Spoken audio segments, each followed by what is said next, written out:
Good morning class 8 बेटा। आज हमारा हिंदी फर्स्ट है और हिंदी फर्स्ट में जो है हमारा न्यू चैप्टर स्टार्ट हो रहा है। न्यू चैप्टर हमारा 15 और जिसका नाम है हमारा पार्ट 15 है बेटा ये,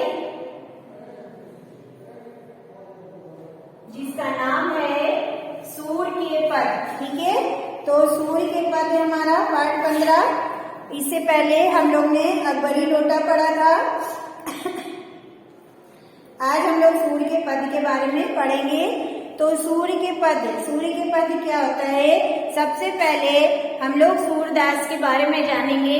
ये जो है सूरदास द्वारा रचित एक कविता है जिसमें जो इन्होंने भक्ति के बारे में बताया है। तो सूरदास जो है हमारे एक भक्ति काल के कवि हैं और इन्होंने तो भक्ति काल के कवि हैं।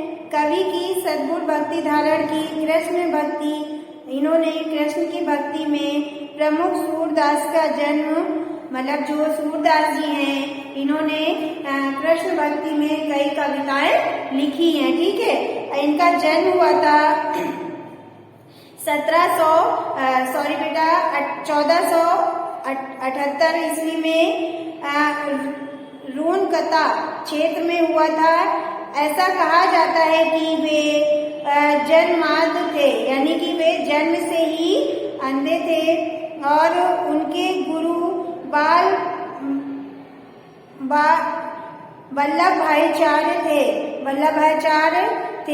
उन्हीं के आदेश पर सूरदास जी ने श्रीनाथ मंदिर में श्री कृष्ण की बाल लीलाओं के नवीन पदों की रचना जीवन पर्यंत की है। जो उनके जो कवि थे, सूरदास के जो गुरु थे वल्लभाचार्य जी, इन्हों के आदेश अनुसार ही इन्होंने कृष्ण के बाल लीला का नवीन पदों की रचना की थी और इनकी मृत्यु सन 1583 ईस्वी में पारसेनी नामक स्थान पर हुई थी। इनकी प्रमुख रचनाएं थी सूरसागर, सूरसरावती, साहित्य लहरी। इनमें सूरसागर जो है सबसे महत्वपूर्ण है, जिसके बारे में कहा जाता है कि इनमें पदों की संख्या 7 लाख है, किंतु अब तक 50,000 पद ही प्राप्त हो सके हैं। इन्होंने जो है इस जो सूरसागर है इसमें जो है 7 लाख पद लिखे हैं, लेकिन जो है अभी तक 50,000 ही जो है पद प्राप्त हो चुके हैं। तो चलिए पहले हम लोग इनका जो है सूरदास का जीवन परिचय लिख लेते हैं, फिर हम लोग आगे जो चैप्टर है उसके बारे में पढ़ेंगे। तो सूरदास जी का जन्म हुआ था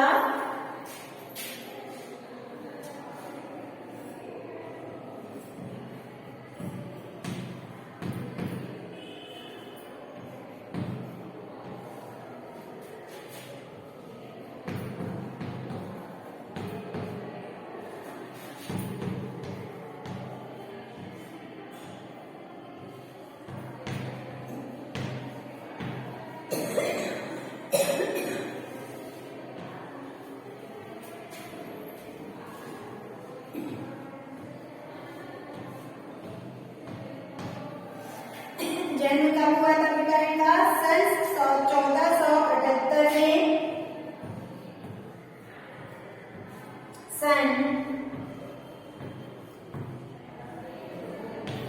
ईस्वी में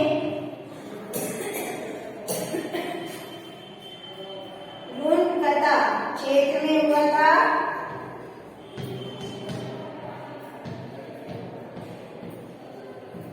रूनकता क्षेत्र में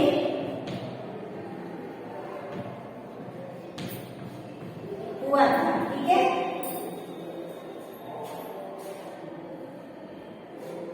फिर इनकी मृत्यु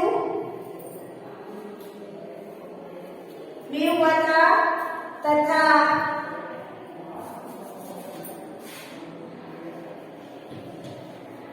मृत्यु जो है इनकी मृत्यु हुई थी 1583 सन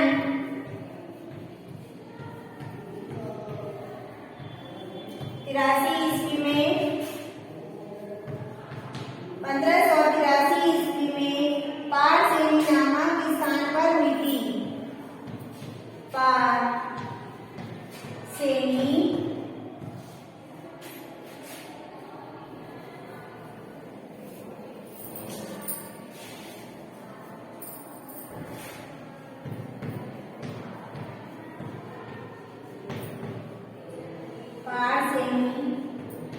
नामक स्थान में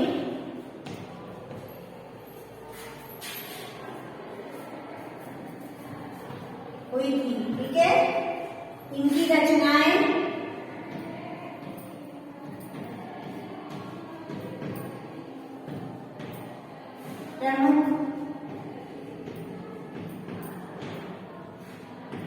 प्रमुख रचनाएं हैं। इनकी प्रमुख रचनाएं हैं सूरसागर, सूर सरस्वती, सागर, सूर सरस्वती,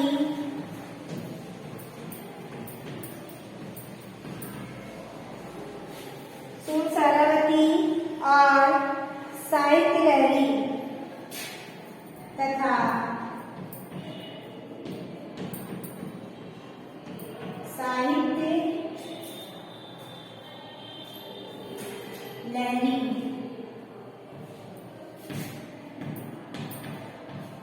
आदि।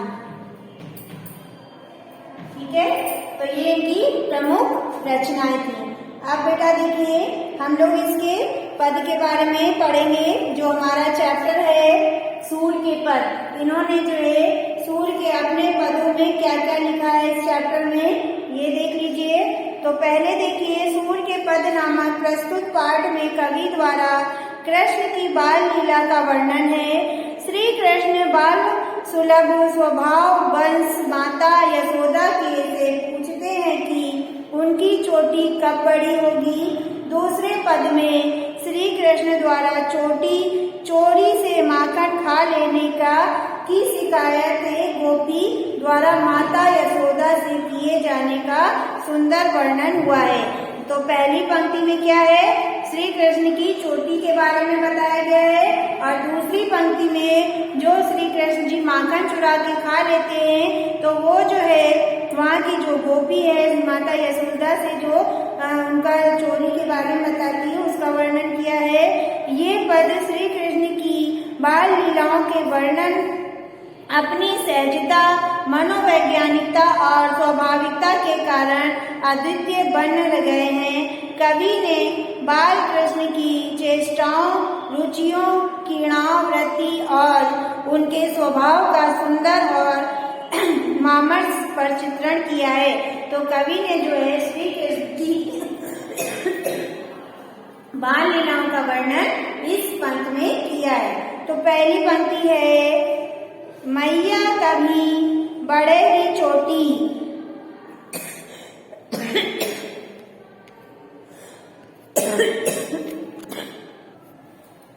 मैया कभी बढ़ेगी चोटी, कितनी बार मोही दूध पियात माई, भई यह अजुई है छोटी, तू जो कहती बल्कि बोनी बेनी ज्यों है द्वे है लांबी मोटी, कड़ात गुहत नहावात जोयो, नागनी सी मोई लोटी, कांचो दूध पियावत पची पची तेई न माखन रोटी, सूर चिर जीवे दोहे मैया हरि हल घर की जोटी। यानी कि श्री कृष्ण जी कहते हैं, बाल कृष्ण जब देखते हैं कि उनके सिर की चोटी है तो चोटी छोटी है, तो वह एक दिन माँ यशोदा से पूछते हैं कि हे माँ, मेरी चोटी कब बड़ी होगी। मैंने कितनी बार अर्थात उनके बार दूध पी लिया है, कितने बार दूध पी लिया है, फिर भी आज भी यह छोटी ही बनी हुई है। तुम तो कहती थी कि दूध पीते रहने से यह बलराम भैया की तरह मोटी और लंबी हो जाएगी। तुम यह कहती थी कि बार बार बाल बनने से, गुथने से, नहलाने धुलने से यह इतनी बड़ी हो जाएगी कि सुलने पर नागिन की तरह जमीन पर लौट जाएगी। तो बार बार बाल धुलने से, बुनने से ऐसी हो जाएगी जिस तरह से जमीन पर नागिन लौट रही है, लौट जाएगी। तुम बार बार मुझे कच्चा दूध पिलाती रहती हो और खाने को माखन रोटी नहीं देती हो। चोटी बढ़ाने के लिए ही तो मैं बार बार दूध पीता रहा। सूरदास कहते हैं, कृष्ण की ऐसी बातें सुनकर यशोदा कृष्ण को आशीर्वाद देते हुए कहती है कि भगवान करे कि तुम दोनों भाई श्री कृष्ण और बलराम लंबे समय तक जियो तथा श्री कृष्ण और हलधर अर्थात बलराम की जोड़ी बनी रहे। तो आप देखिए, इस पंक्तियों को हम लोग जो है व्याख्या सहित करते हैं। तो चलिए लिखते हैं हम लोग। तो बेटा देखिए, पहली पंक्ति हमारी कभी बढ़ेगी डैश डैश की ज्योति। ठीक है, तो संदर्भ है प्रस्तुत पद हमारी पाठ्य पुस्तक बसंत ऋतु के पद सूर्य के पद नामक पाठ से लिया गया है। इसके रचयिता सूरदास जी हैं। प्रसंग में है बाल सुलभ चेष्टा के कारण श्री कृष्ण अपनी माता यशोदा से बार बार पूछते हैं कि माँ मेरी चोटी कब पड़ेगी, क्योंकि वे देखते हैं कि उनके भाई बलराम की चोटी बड़ी है। तो उन्होंने इस पंक्ति में जो है श्री कृष्ण के चोटी के बारे में बात की गई है। तो चलिए अब हम लोग इसकी व्याख्या देख लेते हैं। देखिए व्याख्या, बाल कृष्ण जब देखते हैं कि उनके सिर की चोटी छोटी है तो वह एक दिन यशोदा माँ से पूछते हैं कि हे माँ मेरी चोटी कब बड़ी होगी। मैंने अनेक बार दूध पी लिया, फिर भी आज भी यह छोटी ही बनी हुई है। तुम तो कहती थी कि दूध पीते रहने से ये बलराम भैया की तरह लंबी और मोटी हो जाएगी। तुम यह कहती थी कि बार बार बाल बनाने से, गुथने से, नहलाने से, धुलने से यह इतनी बड़ी हो जाएगी कि खुलने पर नागिन की तरह जमीन पर लौट जाएगी। आगे देखिए, तुम कच्चा दूध पिलाती रहती हो और खाने को मक्खन रोटी नहीं देती हो। चोटी बढ़ाने के लिए ही तो मैं बार बार दूध पीता रहता हूँ। सूरदास जी कहते हैं कि कृष्ण की ऐसी बातें सुनकर यशोदा कृष्ण को आशीर्वाद देते हुए कहती हैं कि भगवान करे तुम दोनों भाई लंबे समय तक जियो तथा श्री कृष्ण और बलराम की जोड़ी हमेशा बनी रहे।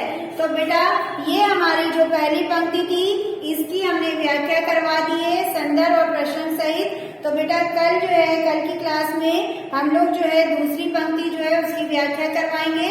और बेटा क्लास जब हम वीडियो डालेंगे तो उसके बाद जो है कुछ क्वेश्चन हम आपको सेंड कर देंगे, तो आप लोग जो है इसके क्वेश्चन आंसर कर लीजिएगा। तो आज की क्लास हमारी ओवर होती है, कल की क्लास में हम इसके आगे की पंक्तियां करेंगे। Thank you class.